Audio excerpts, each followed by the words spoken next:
you can't really talk about that because you don't know, and I know that he'll be able to tell me that without Prejudice. without prejudice and without squelching the creativity of the story. And the same with the new book also. And something that he said has always, I've tried to keep in mind, and that was that I remember I was talking to him one time about some detail in the book, and he was correcting me, and I said, "Oh, what the heck? Nobody's going to know. Nobody's going to know anyway." And then he said, because it's fiction, and he said, "But we are not a fictional people. This is not a fictional country." And I always tried to keep that in mind, because I think that when you are placing a book in a particular country during a particular time, then you want to get that right. So he's a big influence on We me are in not that a way. fictional people. True. Yeah, we're not. So Your new book, the working title is Good People. yes, What about it? it's much more political than in a more broader sense. I mean, the other one is political in a very closely observed domestic arena, and this is much more tied into the politics of the country.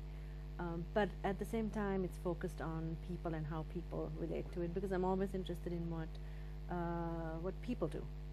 How do people navigate things, and because that's who really suffer and prevail and go on. It's just ordinary people, and so the focus is on the people down a little lane in Colombo, but the political events that are happening around them are also affecting them, and it's mostly told from the perspective of children. So in that sense, it's quite different from the other one, but I've enjoyed writing it. And when do we hope to see it? I don't know. To lay our hands on it, so to say? The publishing schedule is decided based on a variety of things, other books that are coming out, etc., etc. So I don't have a date for it Next year, yet. obviously. I don't know. I don't know yet. Okay, let's Yeah. keep guessing. Yeah. Move to our last break. Back on the show with our guest. Room, do you see yourself, you do obviously, as an ambassador of sorts in a broader sense for Sri Lanka, of Sri Lanka? I do. I mean, and like I said before, I've had the opportunity to speak on behalf of the country. I tried to do a lot of work when, particularly during the war, there was a lot of negative press in the United States, and Huge amount of it. a huge amount of it. But there are lots of Sri Lankan people there of all races, ethnicities, who worked very hard to counter that, and so I joined in their efforts.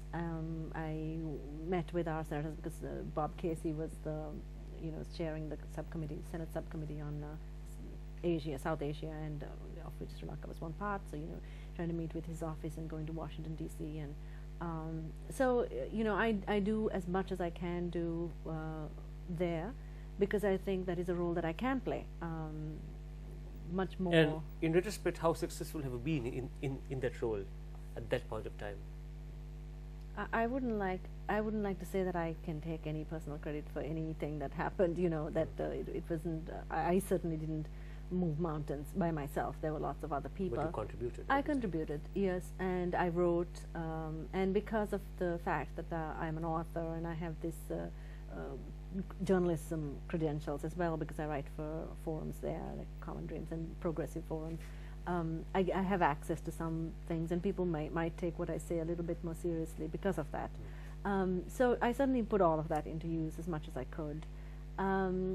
And the embassy in Sri Lanka, the Sri Lankan embassy in Washington D.C. was very helpful. I mean, Jalia Wickramasinghe, who's the ambassador there, is an incredibly hardworking person, and I met him through the course of that work, and I was so impressed with him, because he really goes out of his way to open the embassy to organizations in the United States as well, that are nonprofits or cultural organizations and arts organizations. When I was invited to participate at the South Asian Literary Theatre Arts Festival at the Smithsonian, he hosted the opening dinner, and had so all these people come in, and so these are ways in which I get to talk and talk about Sri Lanka in ways that people don't always hear, because I mean, people don't always hear the full details of any story in the United States.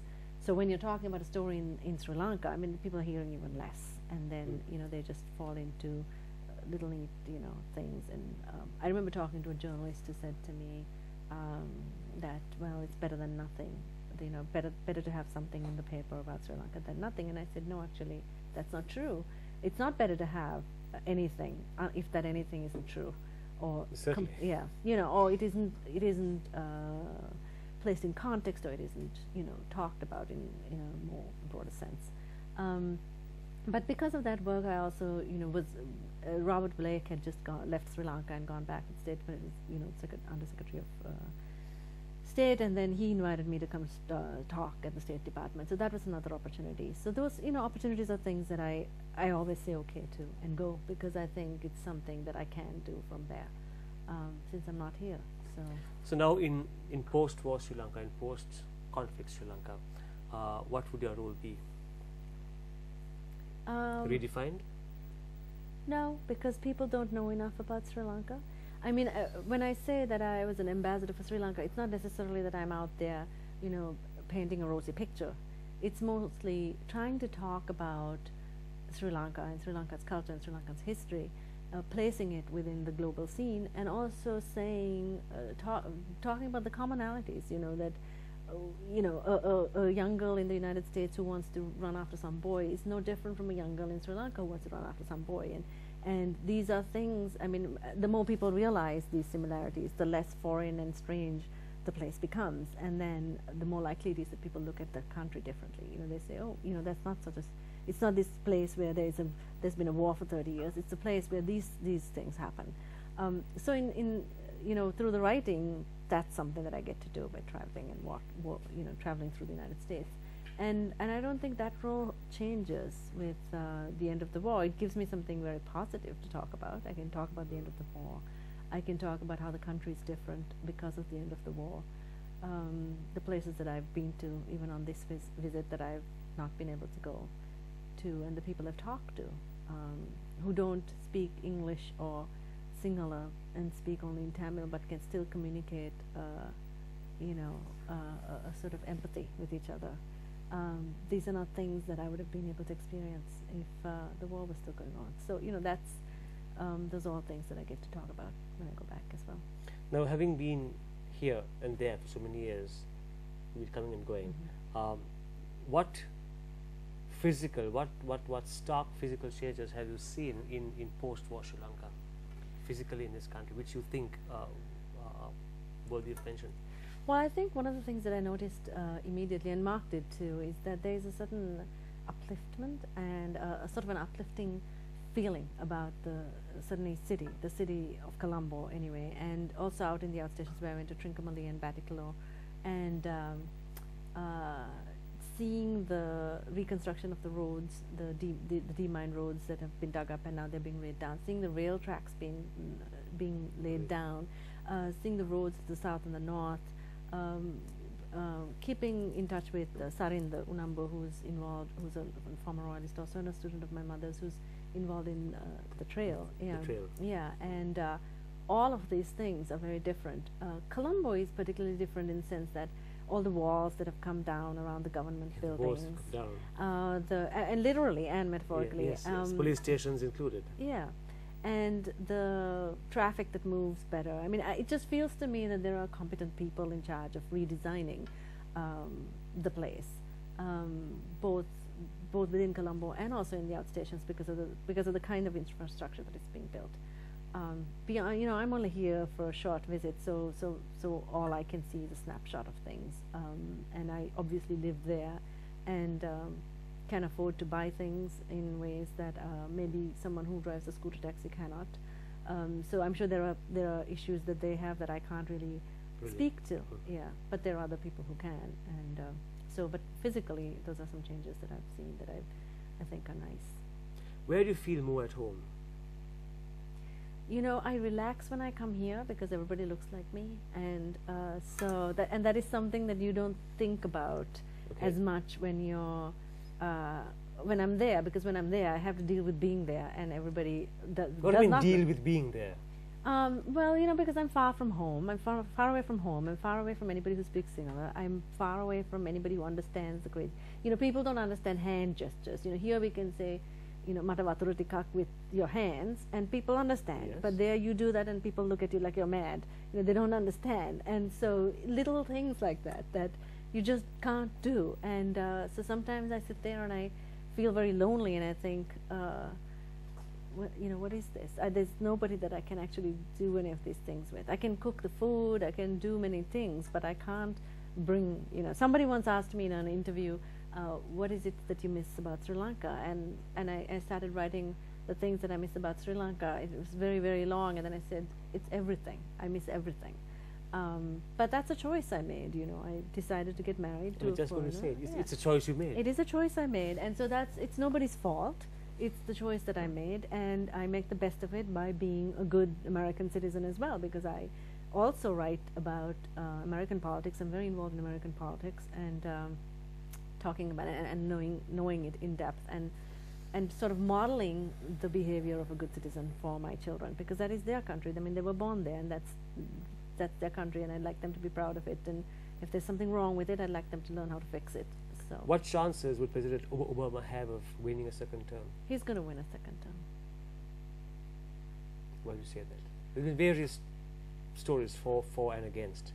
Yeah, but the is it because of the Bin Laden no story? No, I think there's a ground. But there was a sense of tangible relief there. There was a sense of relief that was commemorated in ways that I didn't necessarily agree with. I mean, and I wrote about that at the time for actually some of it's an international news service that is, and was translated into Arabic, for instance, after I wrote it, about the fact that it isn't appropriate to celebrate the death of anybody. I mean, it doesn't matter what they did. And in my house, for instance, one of my daughters came home and said, which I wrote in that article, people were talking about how they were happy that he died, and I don't think that is okay, because he's somebody's son, and that's true. That's something, for instance, you were asking about compassion at the beginning of this interview. That's something that I learned from my mother, who always, would see a beggar on the street, and you shoo them away, and she would say, that's somebody's son. Nobody expected that for him. His mother did not want that for him. So I think I didn't like that part of it in the United States. But there were lots of people who, there are people who are serving in the military, and their experience is very different. And so I acknowledge that experience is different to mine, my armchair pundit kind of feeling about, let's not get crazy about this. But it's not because of the death of Osama bin Laden. I feel in many ways that the foreign policy is directed by Hillary Clinton, and the domestic policies are directed by Barack Obama, and I don't think the world necessarily sees that picture, but I think some of the blunders that have been made overseas are not, don't have his hand in it. But I think he has done a lot for the economy, and he's done a lot. He's a very pragmatic person, and I may not agree with everything he does, but he's done a tremendous amount of, he's literally moved mountains on the domestic agendas, in terms of gay rights, in terms of closing the base at Guantanamo, and a variety of things. So he has gained a lot of ground. He has gained a lot of ground, and when election day comes, people remember that. And also, you look at the slew of people the Republicans are putting out. They're all nutcases. So, that's just my opinion. Okay, that's Ru, the American citizen, talking. Yeah. Rooney, thank you very much for being my guest. Great pleasure talking to you. It was lovely being here. After so many years, yes, and I certainly look forward to your next book, Good People, or whatever it's going to be called next year. Yeah, well, we don't know. Whatever it is. Yeah, we will know. We don't know yet. Yes. Okay, so thanks for being my guest. Thank you so very much. Thanks. And we meet you again next week at the same time, right here on Celeb Chat. Good night, everybody.